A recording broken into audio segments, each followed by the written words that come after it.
So alright guys, welcome back to my channel. This is Rentery Madicasa. For today's video, ituturo ko sa inyo kung paano nyo pumaayos ang inyong MXQ Pro na walang connection. So kahit meron po kayong wifi, hindi po siya nagko-connect. So ituturo ko sa inyo, just make sure na tapusin mo itong video na to para makuha mo yung technique kung paano ko naayos yung aking Nandito na MXQ tayo Pro. sa ating So let's get started. And as you can see, meron po siyang connection sa taas. And then pag kinonect mo siya sa YouTube, hindi po siya pumapasok. So wala pong pumapasok na signal. So ulitin natin. So, ayan, try again pa rin po siya. So, back lang po natin siya and then punta po tayo sa my settings. So, click lang po natin yung settings natin. And then, scroll down lang po natin and then, click po natin pinakababa na device references.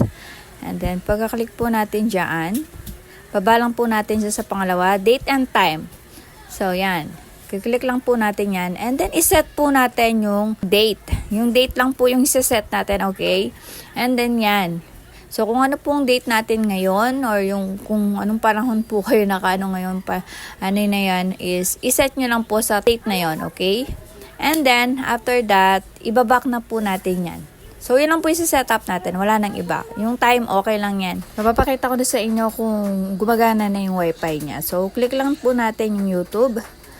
So, ayan, hintayin lang natin ng konti. And then, yan, naglo-loading na siya. And then, connected na po. So, yan, as you can see, okay na yung ating wifi. So, ang tip ko lang po sa inyo, every time po opening nyo ang inyong TV, MXQ, kailangan po lagi nyo pong ina-update yung date niya. So, kailangan po laging naka-ano yung date natin ngayon kung kailan po natin siya setup. So, okay? Para po hindi natatanggal yung ating wifi connection.